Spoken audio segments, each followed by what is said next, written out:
कटीली अपनी आंखें डाल कर, मेरी आँखों में कटीली अपनी आँखें डाल कर, मेरी आंखों में कटीली अपनी आंखें डाल कर, मेरी आँखों में कटीली अपनी आँखें डाल कर, जो किया तुमने इशारा मेरे होठों पे,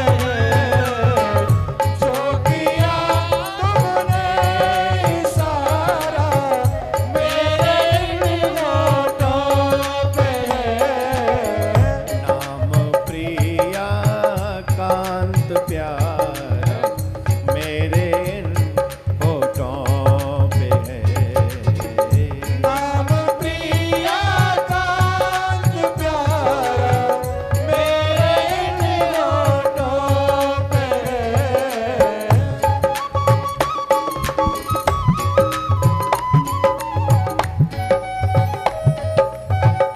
हरि बोल।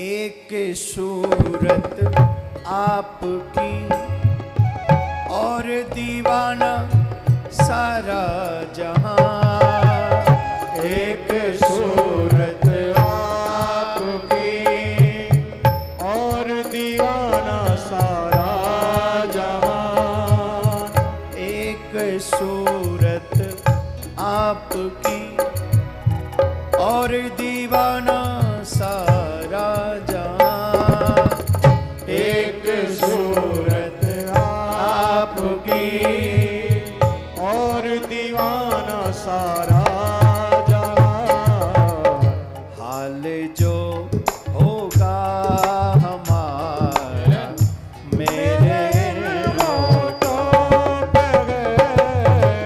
हाल जो होगा हमारा मेरे होठों पे है। हर घड़ी सुमिरन तुम्हारा मेरे होठों पे है। हर घड़ी सुमिरन तुम्हारा मेरे होठों पे है। नाम प्रिया कांत प्यारा मेरे होठों पे है। नाम प्रिया कांत प्यारा मेरे होठों पे है। हर घड़ी सुमिरन तुम्हारा मेरे होठों पे है। हर घड़ी सुमिरन तुम्हारा मेरे होठों पे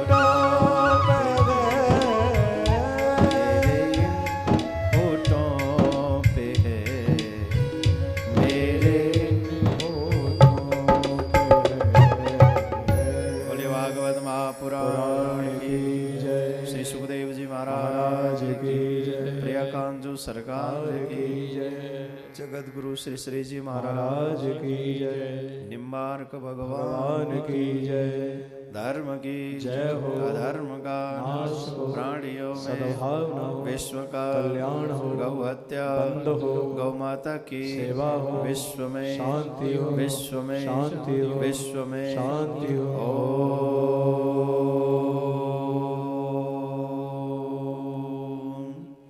शांति है, शांति है, शांति है।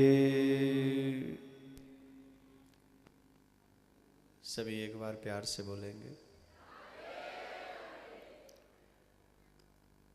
रूम में अकेले बैठकर गाने से बढ़िया है कि भगवान के कीर्तन में अपने आवाज की बुलंदी दिखाया करें। दुनिया के लिए सिंगर बनने से बढ़िया है भगवान का संकीर्तनक बनकर, कीर्तनिया बनकर भगवान का कीर्तन भगवान के कथा पंडाल में किया करें। क्योंकि दुनिया के बनकर आप जो पाते हो वो सब यहीं रह जाता है, और भगवान के बनकर आपको जो भी मिलता है वो कुछ भी मिटने वाला नहीं होता। वो सब कुछ आपके साथ चलता है और जहाँ जाते हो वहाँ तक चलता है। आज देवउठनी एकादशी है, तुलसी शालिग्राम का विवाह। आज की इस पवित्र एकादशी के दिन से मांगलिक कार्य प्रारंभ होते हैं। कथा कैसे बैठ के सुननी चाहिए आता है कि नहीं? कैसे? नवाब बन के नहीं, ढंग से श्रोता बनकर। ढंग से बैठो ऐसे, और जो कुर्सी और सोफे पे बैठे आपको भी थोड़ा सा पैर व्यासपीठ की तरफ नहीं बढ़ाने चाहिए, पैरों को कंट्रोल में करके। आज छठा दिन है, वैसे तो मैं गलत ही समझा रहा हूँ, कल की कथा और है, पर फिर भी जब आँखों से देखो तो फिर बता के चलना चाहिए, क्योंकि वो आप सबके लिए मांगलिक होता है। आप सब अनजाने में जो अपराध करते शायद उससे बच सकते हैं। आज देवउठनी एकादशी है। आज के दिन से मांगलिक कार्य प्रारंभ होते हैं, और आज की एकादशी का व्रत का जो फल है उसका वर्णन कोई नहीं कर सकता।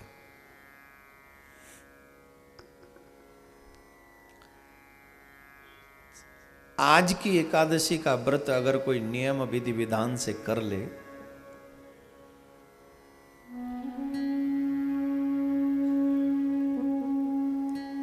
तो कई अश्वमेध यज्ञ का फल भी उसकी बराबर नहीं है। कितना भी स्वर्ण दान कर लो उसके बराबर नहीं है। जो व्यक्ति आज के व्रत को नियम पूर्वक करता है वो व्यक्ति सीधा परमात्मा के धाम के लिए प्रस्थान करता है, चाहे वो कितना भी बड़ा पापी क्यों ना हो।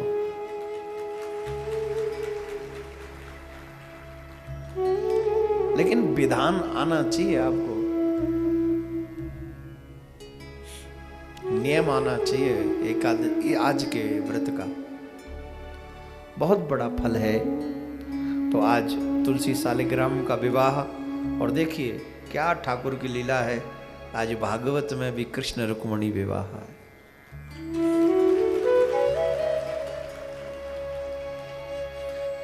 इसको आप अपने ऊपर देव कृपा नहीं समझोगे?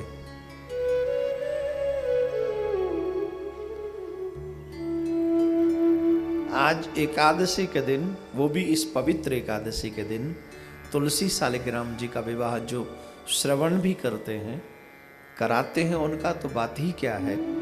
श्रवण भी करने वाले का बहुत बड़ा फल है। और आप तो स्वयं भागवत में ठाकुर जी के विवाह में सम्मिलित हो गए। तो आज आपका दिन बड़ा पवित्र है। जीवन में एक यादगार दिन हो सकता है, ये पवित्र दिन हो सकता है, हो गया।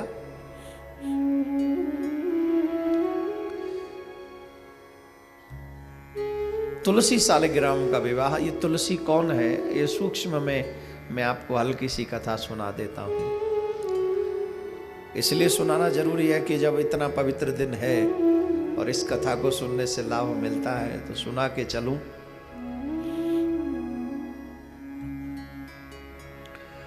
पहले कुछ अच्छी बातें आपको बता दें, फिर आगे बढ़ें। तुलसी शालिग्राम का एक कथा का आपको प्रसंग सुनाएंगे। पहले तोले फिर बोले, इसका मतलब है ऐसी वाणी बोलिए मन का आपा खोए। मीठा बोले, मीठा कितना बोले? बोले कोयल की तरह। कड़वा कैसे न बोले? बोले कौवे की तरह। उदाहरण के तौर पे कोयल किसी को धन नहीं देती है और कौवा किसी का धन चुराता नहीं है। लेकिन संसार कौवे से प्यार नहीं करता, संसार कोयल से प्यार करती है। और सच यह है कि दोनों ही काले हैं, दोनों ही काले हैं। बांडी का यूज कैसे करना चाहिए ये हमें कौवे और कोयल से सीख लो। हैं तो दोनों ही काले, लेकिन एक बात चरितार्थ होती है, सत्य होती है कि एक व्यक्ति वाणी के माध्यम से, एक व्यक्ति जो वाणी का यूज करना जानता है वो वाणी के माध्यम से हमारे दिल में उतर जाता है, और एक व्यक्ति उसी वाणी के माध्यम से हमारे दिल से उतर जाता है। एक दिल में उतर जाता है, एक दिल से उतर जाता है। हाँ या ना बोली। कल कुछ बच्चे आए थे हमसे मिलने और उन बच्चों ने ऐसा कहा कि वो दिल में उतर गए। अब बोलना नहीं चाहिए, यहां कोई सिर्फ सोलन की कथा का श्रवण करने नहीं आए, सोलन के बाहर से भी लोग कथा सुनने आए। कौन कौन आए हैं सोलन से बाहर से? ये देखिए, बाहर से ज्यादा आए हैं, सोलन से कम आए। इसको कहते हैं गंगा के तट पे रहने वाला व्यक्ति स्नान नहीं करता, पापी कहीं का। बाहर से आके स्नान कर लिए। देखिए कितने लोग आए बाहर से। वाह क्या बात है, धन्यवाद। आप सबका भाग्य है जो इतनी दूर से आकर सिर्फ कथा सुनने आए। वो कल दिल में उतर गए। वो बच्चे शायद यहाँ आए होंगे, इसलिए ज्यादा उनकी बात नहीं करूंगा, नहीं तो अभिमान हो जाएगा। अच्छी बातें छुपा लेनी चाहिए, ज्यादा नहीं बोलना चाहिए, नहीं तो अभिमान हो गया वो दूर हो जाएंगे उस अच्छाई से। आपके चेहरे का सुंदरता, आपके चेहरे की सुंदरता कोई फेस पाउडर या फेस क्रीम नहीं हो सकती, बल्कि आपके चेहरे की सुंदरता आपकी मुस्कान है, स्माइल है। और ये स्माइल तब आती है जब आप सत्कर्म करते हो, जब कोई टेंशन नहीं होता है, और जब हरि चिंतन करते रहते हो। भगवान का भजन करने के बाद जो निश्चिंतता आती है आपके मन में, निर्भीकता आती है आपके मन में, और वो मुस्कुराहट के माध्यम से जब आपके अधरों पर फैल जाती है, तो वो आपकी सुंदरता, चेहरे की सुंदरता कई गुना बढ़ा देती है।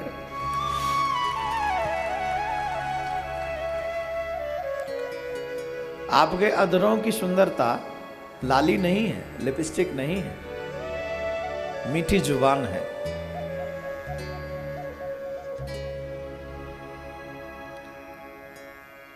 आपकी जुबान कैंची की तरह नहीं होनी चाहिए, आपकी जुबान सुई की तरह होनी चाहिए। कैंची काटने का काम करती है और सुई सिलने का काम करती है। इस समाज में अगर तुम्हें कुछ करना है तो लोगों को जोड़ने का काम करो, लोगों को तोड़ने का काम बिल्कुल भी मत करो। आजकल मैं समाज में देखता हूं, अपनी वाहवाही लूटने के लिए लोग किसी भी हद तक चले जा रहे हैं, किसी भी हद तक। लेकिन आफ्टर सम टाइम वो लोग भी जान लेते हैं कि आप उस लायक नहीं हो। इसलिए समाज को तोड़ो मत, समाज को जोड़ो। कैंची मत बनो, एक दूसरे की चुगली मत करो। सुई बनो, एक दूसरे को जोड़ो। और जब सुई बनकर आप काम करते हो तो मेरे ठाकुर जी को बहुत प्रिय हो, बहुत प्रिय होते हो।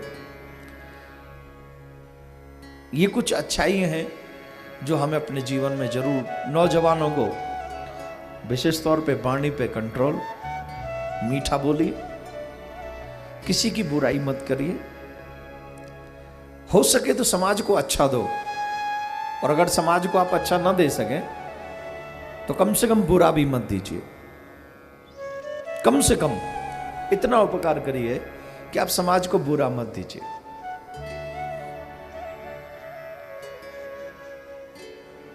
ये अच्छे कार्य आप करें और ठाकुर जिस राह पर लेकर चले वहां चलिए, दिल से काम करिए, भजन करिए, मेहनत करिए। तुलसी, ये तुलसी कौन है?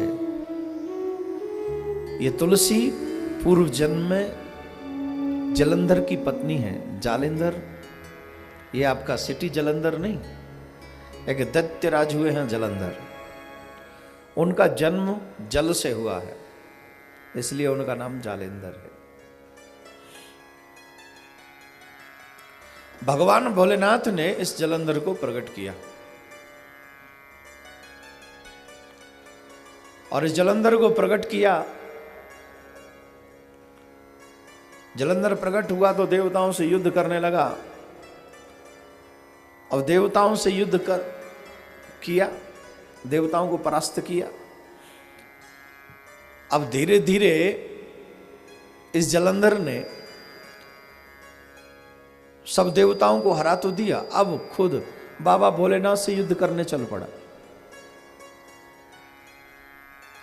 ब्रह्मा जी से युद्ध करने, सबको हरा दिया।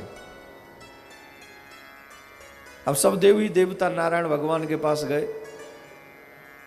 जलंधर का विवाह हुआ वृंदा से। वृंदा बड़ी पतिव्रता स्त्री है। मेरे प्यारे, एक पतिव्रता स्त्री देवताओं के ऊपर भारी पड़ती है। एक पतिव्रता स्त्री अगर चाल है तो देवताओं पे भी भारी पड़ती है। उदाहरण के तौर पे ये कथा तो मैं आपको सुना ही रहा हूं। एक और कथा आप जानते हैं, सत्यवान और सावित्री की कथा। सत्यवान की मृत्यु हो जाने पर प्राणों को लेके जाने वाले यमराज धर्मराज, सावित्री ने कहा कि अगर आप मेरे पति के प्राण लेके जा रहे हो तो आपको मेरे भी प्राण लेके जाने पड़ेंगे। आप मेरे पिता तुल्य हैं, आप अपनी बेटी को ऐसा विधवत्व प्रदान नहीं कर सकते और मैं आपको रोकूंगी नहीं। आप बिल्कुल लेके चलिए, प्राणों को लेके जाइए मेरे पति को, लेकिन सबसे पहले मेरे पति से पहले मेरे प्राण लीजिए।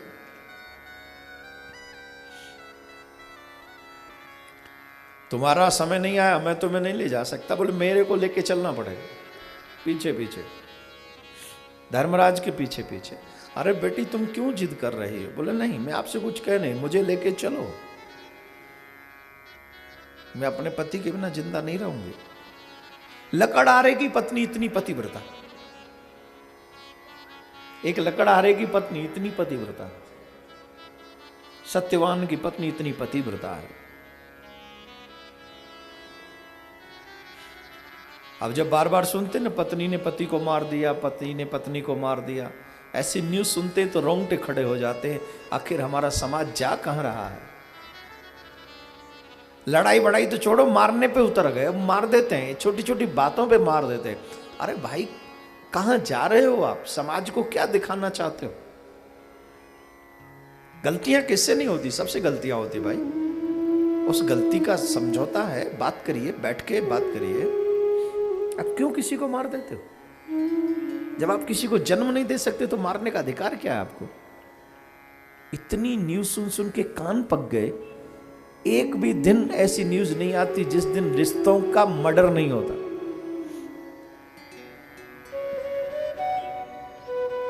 और इस देश को हम लोग ऋषि मुनियों की संतान कहते हैं। इसकी महानता धीर गंभीरता में है, सहनशीलता में है। जितना सह लोगे उतने ही महान बनोगे। संसार में रहोगे तो कठिनाई तो आएंगी। संसार में आके सारे सुख थोड़ी मिलते हैं सबको। कहते हैं ना, इस संसार में सबको मुकम्मल जहां नहीं मिलता, किसी को जमीन किसी को आसमान नहीं मिलता। किसको मुकम्मल आज जहां मिला है? बोले no one can be perfect in this world. कोई नहीं है, न मैं न आप। आपके पास कुछ विशेषता है वो मेरे पास नहीं है। मेरे पास जो विशेषता है भगवान की कृपा से वो आपके पास नहीं है। तो किसी भी वजह से किसी को मार देना, छोटी छोटी बातों पे मार देना, ये बताता है कि आज का मानव बड़ा हिंसक हो गया है, वो सहना नहीं चाहता। अब एक व्यक्ति ने अपनी पत्नी को इसलिए पीटा क्योंकि उसकी पत्नी ने उसके लिए, वो इंग्लिश में बोलते उसे फिश, न्यूज पे सुना, मछली टाइम पे पका के उसको नहीं दी, इसलिए उसने उसको इतनी जोर से पीटा कि उसकी मृत्यु हो गई। ये न्यूज चैनल पे सुना। अरे भाई, ये भी कोई वजह है लड़ने की?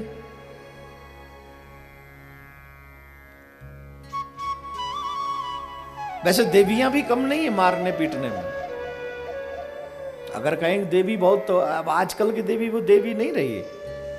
अगर देवी वैष्णो देवी है तो देवी काली भी है। गलत है। आप समाज को गलत मार्ग दिखा रहे हैं, आप समाज को गलत दिशा दिखा रहे हैं, आप गलत स्टेप उठाकर औरों को प्रेरित करते हैं कि आप भी ऐसा करिए।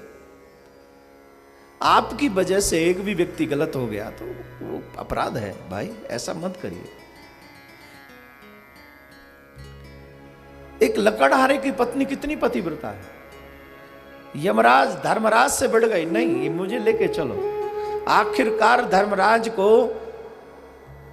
सावित्री की बात माननी पड़ी और सत्यवान के प्राण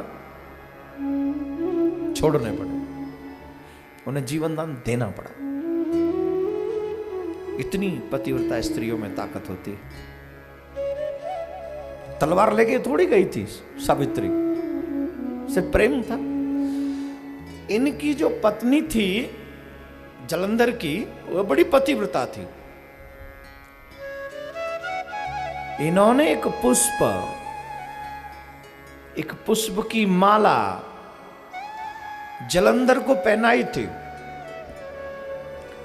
कहा कि जब तक ये माला आपके गले में रहेगी आपको भगवान भी मार नहीं सकेगा, और ये माला तब तक आपके गले से नहीं टूटेगी जब तक मेरा सतीत्व नष्ट न हो जाए। स्त्री का सतीत्व कब नष्ट होता है? जब पर पुरुष उसका स्पर्श कर ले। और पतिव्रता स्त्रियां किसी दूसरे पुरुष का स्पर्श नहीं करती, इसीलिए हमारे यहाँ हैंडशेक करना मना है। हमारे यहाँ हाथ जोड़ के प्रणाम किया जाता है, अथवा माता और पिता के चरण छू के प्रणाम कर सकते हो, क्योंकि उनके प्रति फीलिंग दूसरी होती है। आजकल आप देखते हैं हर एक लड़की, हर एक स्त्री जाके हैंडशेक करती है। अब इस पे ज्यादा हमें नहीं बोलना है। आप सब मैंने उदाहरण दे दिया क्यों मना है। जिस पुरुष से आप हाथ मिला रही हैं, हैंडशेक कर रही हैं, उसके अंदर फीलिंग क्या आपके प्रति क्या है आप जानती हैं। इसलिए हमारे जो गुण हैं, हमारे जो संस्कार हैं, वो हाथ जोड़ के प्रणाम करने के हैं, हाथ मिलाने के नहीं है। खैर, उस वृंदा ने कहा आपका प्राणांत तब तक नहीं हो सकता जब तक मेरा सतीत्व नष्ट न हो जाए, और मेरा सतीत्व नष्ट नहीं हो सकता क्योंकि मुझे पता है मेरा पति मेरा देवता है। मेरा पति मेरा देवता है। उस पतिव्रता स्त्री के बल पे उस जलंधर ने अच्छे अच्छे को, देवताओं को, ब्रह्मा जी को, शिव जी को परास्त कर दिया। अब नारद जी बोले नारायण से अब क्या होगा? बोले अब क्या होगा वो आप बताओ, ये तो बहुत बड़ी मुसीबत बन गया, संकट। बोले नारायण भगवान अब तो आप ही बचा सकते हो देवताओं को, क्या करें? बोले बन जाओ जलंधर, और क्या बनोगे? जलंधर बनो और इसकी पत्नी के पास चले जाओ।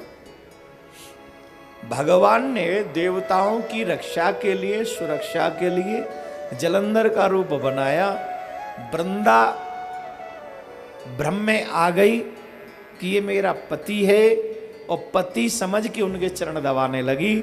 और जब पति समझ के चरण दबाने लगी तो पर पुरुष का स्पर्श होते ही उसका पतिव्रत धर्म नष्ट हो गया। और जैसे ही धर्म नष्ट हुआ, जलंधर की गले की जो पुष्पमाला थी वो टूट गई। और जैसे ही टूटी, बाबा भोलेनाथ ने उसका वध कर दिया।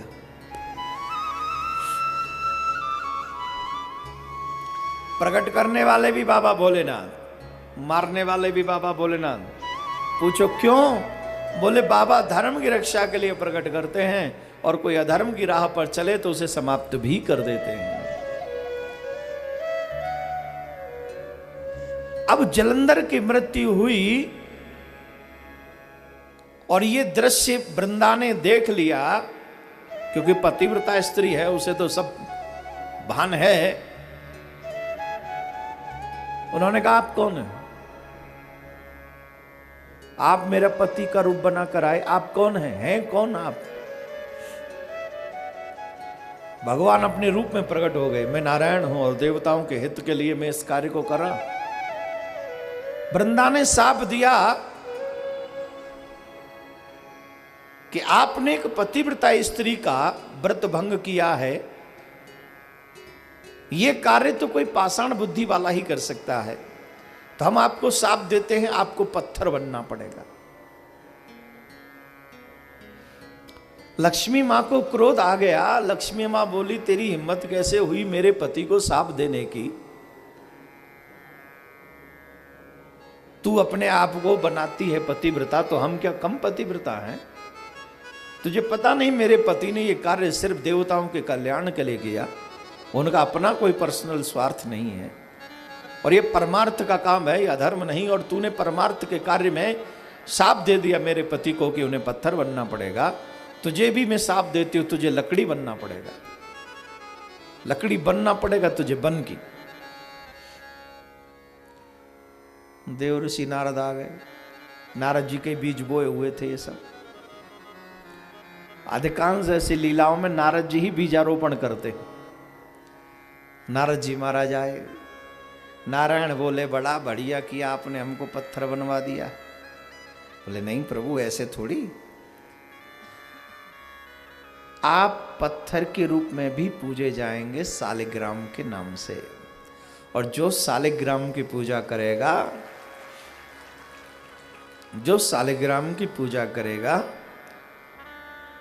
वो सबसे बड़ी सेवा मानी जाएगी, पूजा मानी जाएगी। बोले मुझे क्यों लकड़ी बनवा दिया, मैं तो पतिव्रता अपने पति की सेवा करने वाली। बोले चिंता मत करो, इन्होंने तुम्हारा स्पर्श किया है, लेकिन तुम जब तुलसी बनोगी, बन की लकड़ी बनोगी, तो जानती हो तुम्हारा विवाह ठाकुर के साथ में सालिग्राम जी के साथ में होगा, और तुम्हें रोज तो सालिग्राम के ऊपर चढ़ाया जाया करेगा। और जब तक तुम इनके भोग में नहीं आओगी तब तक ये भोग ही नहीं लगाएंगे। इसलिए आज के दिन उन्हीं तुलसी सालिग्राम जी का विवाह होता है, क्योंकि एक दूसरे स्पर्श हो गया था, उसको सार्थक करने के लिए तुलसी सालिग्राम जी का विवाह यहाँ होता है। और तुलसी सालिग्राम जी का विवाह बड़ा ही मांगलिक है।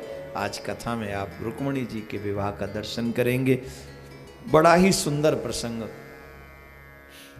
भगवान सिर्फ और सिर्फ धर्म के लिए कार्य करते हैं। भगवान जो उनसे थोड़ा भी प्रेम करता है उन्हें स्वीकार कर लेते हैं। ऐसा भाव इस कथा में भी आपको मिला होगा। चाहे सांप के कारण वो लकड़ी बनी, तुलसी तुलसी सब कहें, तुलसी बन की घास। क्या है तुलसी? जिसे भगवान स्वीकार कर ले वो महान हो गई। कहते हैं ओम नमो भगवते वासुदेवा, ये कहकर, ये मंत्र जाप करके अगर कोई तुलसी दल भगवान पे चढ़ा दे और रोज चढ़ाए, तो भगवान कहते उसका इतना कर्ज मेरे ऊपर हो जाता है कि वो दुनिया भर की संपत्ति भी अगर मैं उसे दे दूं तो भी मैं उसका कर्ज उतारने के लायक नहीं, मेरे पास क्षमता नहीं है। मैं इतना तुलसी दल से प्रेम करता हूं।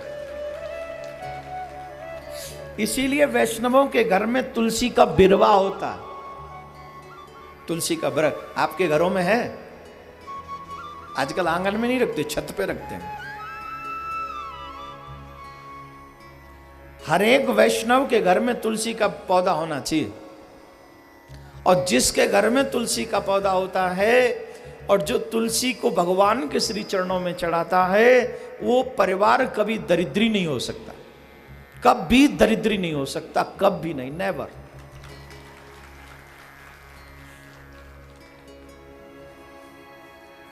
आजकल तुलसी की जगह वो ले लिए, मोटा सा आ गया ना, एक धोधू सा हंसता हुआ फोपड़ू,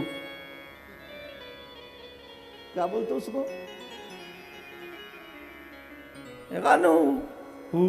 पेट यूं निकला हुआ, फूला हुआ, क्या बोलते उसको, लाफिंग बुड्ढा आता है ना, लाफिंग बुड्ढा। अब सब घरों में वो आ गया है। क्या है यार, क्या मिलेगा इससे लाफिंग बुड्ढा से?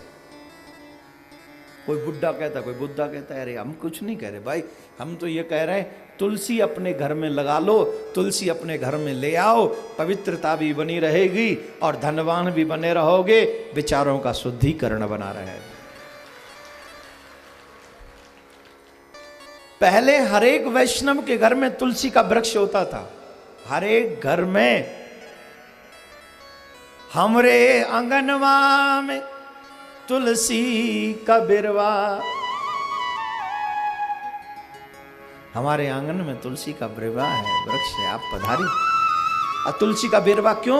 बोले जहां तुलसी का वास है वहां पर शालिग्राम जी का वास है, वहां ठाकुर का निश्चित तौर पे वास है। और जहां लाफिंग बुड्ढा का वास है वहां पता नहीं किसका वास है, आई डोंट नो। इसलिए तुलसी की आज के दिन में हमने महत्वता बताई है। और एक और बात बता दें भैया, जिसके तन से तुलसी का स्पर्श हो, जो वैष्णव लोग तुलसी की कंठी पहनते हैं ना, ये पहनते हैं,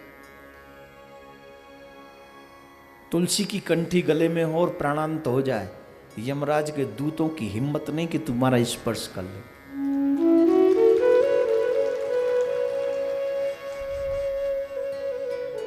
यमराज के दूत आपका स्पर्श नहीं कर सकते माय डियर, सच है। वैष्णव बनो, तुलसी की कंठी पहनो गले में, लेकिन तुलसी पहनोगे देन नो फिश, गंदा नहीं खाओगे। फिर तुलसी पहन के वही खाना है जो हम भगवान को भोग लगा सके, वही खाना है। बहुत से लोग कहते हैं महाराज हम प्याज लहसुन नहीं छोड़ सकते। अरे ओ बाप रे, क्या गलत बात करते हो, प्याज लहसुन सरी की चीज नहीं छोड़ सकते भगवान से मिलने के लिए। अब एक बात बताओ, जब एक कन्या का विवाह एक पुरुष के साथ में होता है तो वो कन्या क्या क्या छोड़ती है? उस पुरुष को पाने के लिए क्या क्या छोड़ती है? Please tell me. घर, गांव, शहर, माँ बाप, भाई बहन, भैया भाभी, पूरा परिवार, इवन खाने पीने का स्टाइल, इवन कपड़े पहनने का स्टाइल, इवन रहन सहन का स्टाइल, सब कुछ बदल लेती है। किसके लिए? जोर से बोलो, ए लाफिंग बुड्ढा, बोलो तो।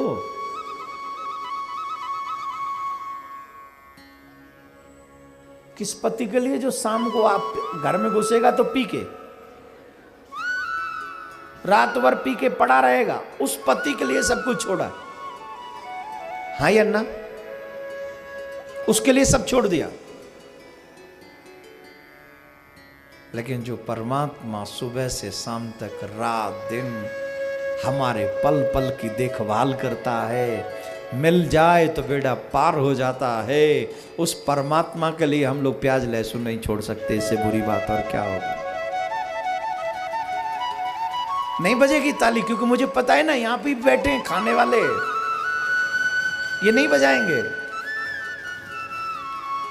कथा सुनने तो आते हैं पर सुधरने नहीं आते हैं। अरे इतने दिन खा लिया अमर हो गए क्या? इतने दिन खाया क्या हुआ? अब छोड़ के देख लो, अनुभव करके देख लो। कुछ तो त्याग करो। पति को पाने के लिए इतना बड़ा त्याग और परमात्मा को पाने के लिए इतना भी त्याग नहीं, और फिर ऊपर से कहते हो गुरुजी भगवान नहीं मिले। कहां से मिलेंगे? गुरुजी की बात मानी थी क्या? भाई क्लास में जाओ, टीचर पे बिलीव ना हो तो पास होगे।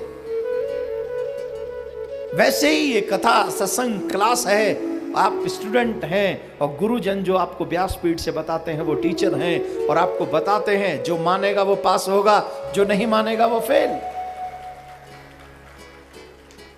गुरुजी पे मत जाइएगा, टीचरों को दोष मत दीजिएगा, जो मन लगाएगा वो पास हो जाएगा। अप टू यू,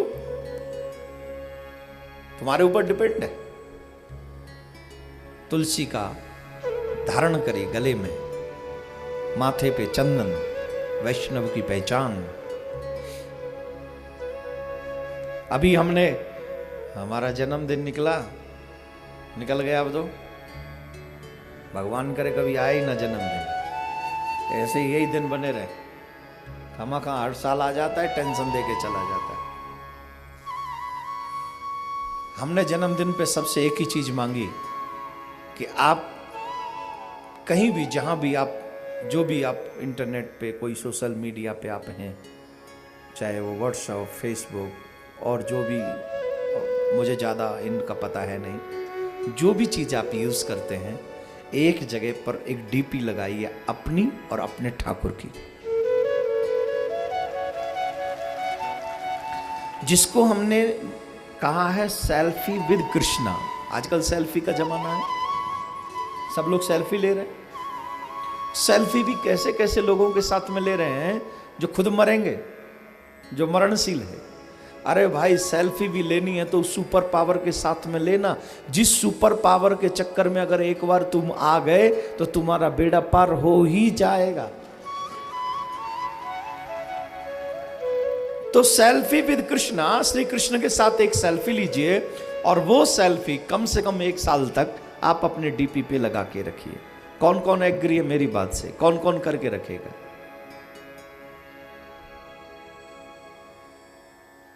आप यूज नहीं करते, कोई बात नहीं, एक फोटो लीजिए, फोटो खिंचवाइए भगवान के साथ और उसको बड़ा करके अपने घर में लगवा लीजिए। और जब भी कोई कहे ये क्या है, बोले दुनिया की सुपर पावर है। मैं किसी ऐसे वैसे के साथ फोटो नहीं खिंचवाता, मैं सुपर पावर के साथ खिंचवाता। और आपसे अगर कोई पूछे कि ये सब क्यों करते हो, बोले इससे परे कुछ नहीं है, इसलिए करते हैं जो इनका हो गया, जो इनके साथ हो गया उनका बेड़ा पार है, और जो इनका नहीं हुआ वो उनका जीवन बेकार है। इसलिए ये छोटी छोटी बातें हैं बंधु, छोटी बातें हैं लेकिन महत्वपूर्ण बात है। आप लोग डीपी किसकी लगाते हो बताओ? जिससे आप प्यार करते हो, जिसे आप अपना मानते हो, या जिसको लगते हो ये तो बहुत बड़ा आदमी है, ये हमें मिल गया, इसके साथ सेल्फी मिल गई, लगा डाल, दुनिया को बता दे कि ये मेरे साथ था, ये मुझे मिला था, दुनिया में मेरी वाहवाही होगी। हाँ या ना? हाँ या ना?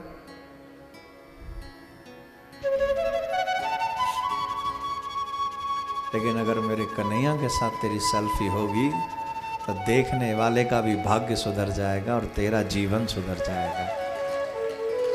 इनसे बड़ा कोई है?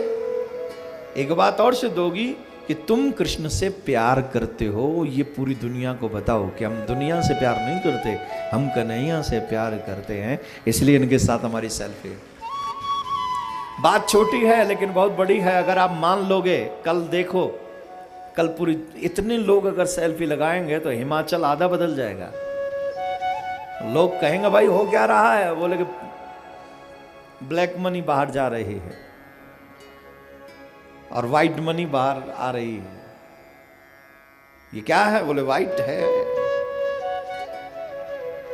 दुनिया का अंधेरा दूर जा रहा है, सांवरिया मेरे दिल में आ रहा है, और जिसके दिल में सांवरिया आ रहा है बनता है भाई, एक सेल्फी तो बनती है कान्हा के साथ। कौन कौन मानेगा मेरी बात? आज ही जाके लगाओगे पक्का? प्रॉमिस? और सेल्फी के लिए जो हमारे प्रिया कांजू के दर्शन है, आप चाहे वहां अपना फोटो आजकल तो लगा लेते ना, सेट कर लेते, सेट कर लीजिए प्रिया कांजू के दर्शन के साथ आप अपना। और फेसबुक पे बहुत हर दिन ठाकुर का दर्शन आता है। आप सबसे बार बार कहूँगा, ज़्यादा से ज़्यादा लोगों को कहूँ फेसबुक यूट्यूब पे जुड़े, क्योंकि फेसबुक पे रोज़ भगवान की आरती का दर्शन होता है। हर दिन वृंदावन से आप जुड़े रहते हो। आप ये नहीं कह सकते हम सोलन में, आप कहोगे हम वृंदावन में। क्यों? बोले लाइव आरती का दर्शन रोज होता है हमको वृंदावन से। तो अभी आज की कथा के बाद ये काम कर सकते हैं और इस तरीके से आप धर्म का प्रचार भी कर सकते हैं। ठीक, चलें रास की तरफ, चलें महाराज की तरफ बढ़े, क्योंकि आज वृंदावन की ये एकादशी का था, तो इसमें थोड़ा समय मुझे लगा, अच्छा लगा। तुलसी जरूर धारण करें, भगवान को बहुत प्रिय है तुलसी। भगवान तुलसी के बिना भोग ही नहीं लगाते, ये तो आप सब जानते हैं। महाराज उसी तुलसी के वन में हुआ। वृंदावन तुलसी का वन, वृंदा तुलसी का ही नाम है। तो वृंदावन में अधिकांश क्या है? बोले तुलसी के छोटे छोटे वृक्ष हैं, कदम के वृक्ष हैं। उसी वृंदावन में श्री कृष्ण बाल रूप में 6.5-7 साल के हैं श्री कृष्ण, और कदम के वृक्ष के नीचे जमुना के तट पर खड़े होकर भगवान पिता रात्रि शरदोत्फुल्ले मल्लिका वीक्षरन्तुम मनश्चक्रे योग माया मोपाश्रितः। भगवान ने जमुना के तट पे खड़े होके रास करने का या रास करने के लिए अपने मन को तैयार किया। पॉइंट नोट करने वाला है, कितनी आयु है ठाकुर जी की? 6.5 से 7 सिर्फ। अब इस उम्र के बच्चे कोई मन तैयार करते हैं क्या? वो तो समय के साथ बहते चले जाते हैं। मम्मी ने कहा खा ले तो खा लिया, सो जा तो सो गए, कपड़े पहन ले तो पहन लिए। और आजकल के बच्चे तो फिर भी कहते थे अभी खाने का मन नहीं है, अभी टीवी देखना है, कार्टून देखना है। उस समय टीवी होती नहीं थी, कार्टून होते नहीं थे। आज का बच्चा कार्टून देख देख के कार्टून बनता चला जा रहा है। इनसे बचा के रखिए। आज के बच्चे को सुपरमैन तो याद है, पर हनुमान याद नहीं है। सुपरमैन टोटली कल्पना है। एक बार मैं देख रहा था, कार्टून आ रहा था, किसी के घर गए तो वहां बच्चे कुछ कार्टून देख रहे थे। हमने कहा भाई ये क्या है? बोले ये सुपरमैन आ रहा है। ये सुपरमैन, अब हमारे मन में भी दिलचस्पी बढ़ी, इसके चर्चे बहुत सुने, आज इसके कारनामे देखे। तो हम कारनामे देखने रुके तो इसमें सुपरमैन एक ट्रेन को रोक रहा है। ट्रेन की स्पीड तेज है और सुपरमैन ट्रेन को रोक रहा है। अब उसकी रस्सियां खिंच गई, उसका शरीर खिंच गया। हमने कहा बाप रे बाप, ये कैसा सुपरमैन, इसकी दुर्दशा हो रही बेचारे की। पर एंड में वो ट्रेन को गिरने से बचा लेता है, ऐसा कुछ दिखाया। अरे निकम्मे हो, सुपरमैन से सुपरमैन के दादा है हनुमान। हनुमान जी की बात तो हम बाद में करेंगे। अंगद ने पैर गाड़ दिया, कहां? लंका में। रावण से कहा अगर मेरे पैर को तुम में से कोई उठा दे तो राम जी युद्ध नहीं करेंगे, मैं वापस चला जाऊंगा। उठाओ, उठा के दिखाओ कितनी ताकत है, देखता हूं।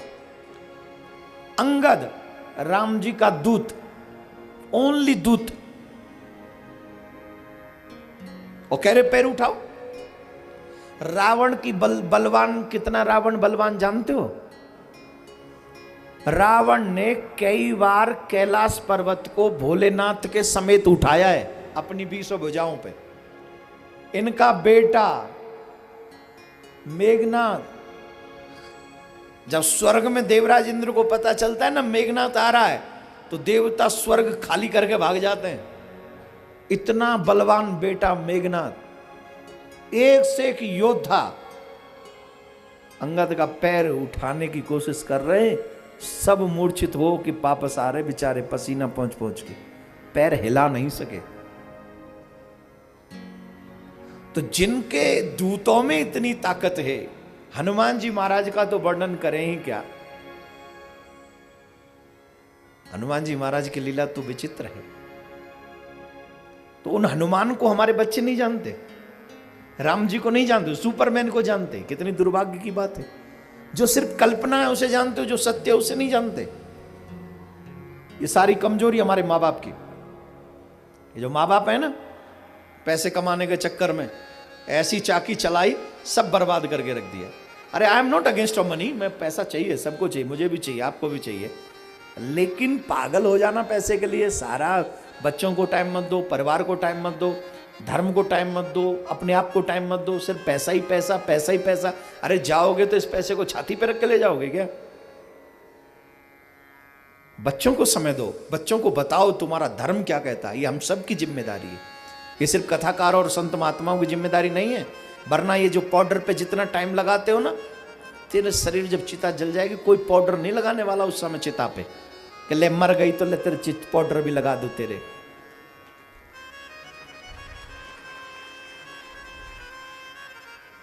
जो यहां ये मैं उनसे नहीं कह रहा हूं, आप सब तो देवी हो, मैं तो उनसे कह रहा हूं जो कथा भी नहीं सुनते, पागल कहीं के। ठीक बात है।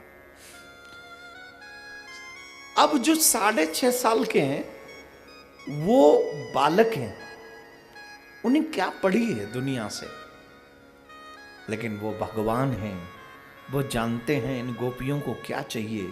उन गोपियों के लिए वो अपने मन को तैयार कर रहे हैं। किसके लिए? ये जो रास है ये काम विजयी लीला है। इस रास के माध्यम से मेरे प्रभु ने कामदेव को परास्त किया। इसी रास में वृंदावन में भगवान ने कामदेव को हराया है। किस कामदेव को हराया है? जिस कामदेव को कोई नहीं हरा पाया है। यहां जितने भी लोग बैठे हैं जो यंग हैं, 15+ हैं, मुझे बता दीजिए, आप कह दीजिए कि हमने कामदेव को हराया। बोलो, एक व्यक्ति भी कहो। नहीं हराया तो मना तो कर दो, जोर से बोलो। बड़े से बड़ा भजनानंदी भी एक बार उस तरफ ध्यान कर लेता है। ब्रह्मा जी सरस्वती जी पे मोहित हुए, शिव मोहिनी पे मोहित हुए, नारद विश्व मोहिनी पे मोहित हुए, और देवराज इंद्र की तो बात करें, वो तो 24 घंटे सुरा सुंदरियों में ही रहते हैं। काम को हराना इतना आसान है?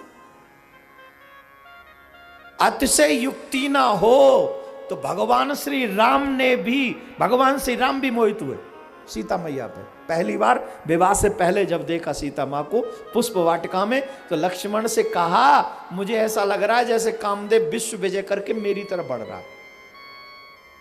ये वाक्य भगवान श्री राम के हैं। इसका मतलब चाहे थोड़ी देर के लिए सही, सीता मैया के प्रति भगवान श्री राम का आकर्षण बढ़ा तो काम जीत गए। पर भगवान श्री कृष्ण ने कभी भी नहीं कहा कि मुझे उसने मोहित किया। उन्होंने तो बचपन में ही ऐसा चकनाचूर किया कामदेव को, ऐसा चकनाचूर किया, ऐसा चूरमा बनाया उसका, दाल बाटी चूरमा।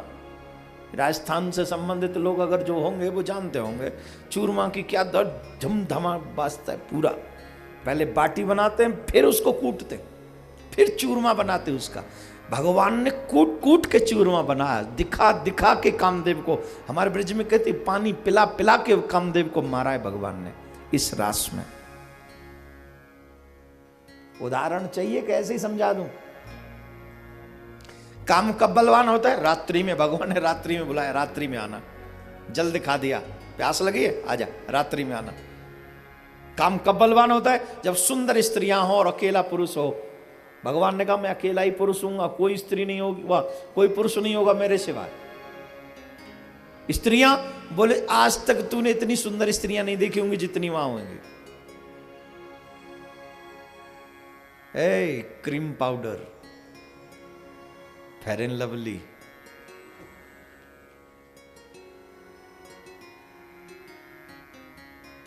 सोलन में सुंदरता बहुत है, हिमाचल में ही सुंदरता बहुत है जी? हाँ जी, पहाड़ से टपक रही होती है सुंदरता, मैंने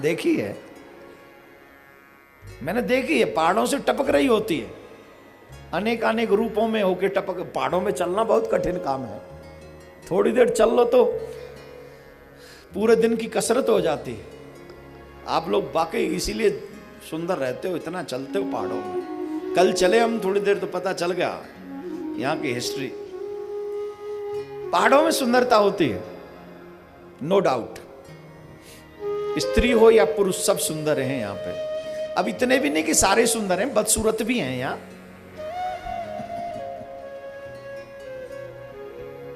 क्षमा करना, ब्रजवासी है, स्वभाव ऐसा है। अब सारे ही तो नहीं है भाई सुंदर, झूठ बोल दूं क्या? या ऐसे भी हैं जिनकी शकल तू रात्रि में देख लो, डर के मारे नींद ना आए,